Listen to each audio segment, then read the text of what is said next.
Atėjo vagys, išjungė elektrą, kameros nieko nemato, kam tas per kameras. Pažiūrim, kaip viskas veikia. Išjungė mes elektrą, kameras mes vis tiek toliau matom, galim pasižiūrėti, kaip viskas dirba. Išdidinsim vaizdą gal taip. Keliaujame iki šios kameros matymo zonos. Jūs gausite SMS-ą, kad jums kažkas atjungė elektrą. Nepaisant to, mes galime neišgirsti SMS-o. Mums skambina ir skambins tol, kol mes atsiliepsim. Neatsiliepsim, skambins per naują tol, kol mes atsiliepsime. Atsiliepiam, įranga mus informavo, kad elektra yra atjungta. Mes jungiamės per kamerą. Štai mes matome mus.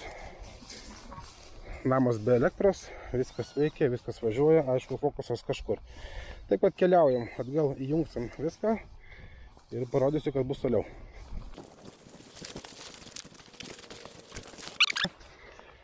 Taigi, elektrą mes įjungiame atgal, uždarom skydinę, į ją patek gali bet kas, net namas toli nuo skydinės, šiais laikais skydinės rengia visur, kur yra lengvai prieinama.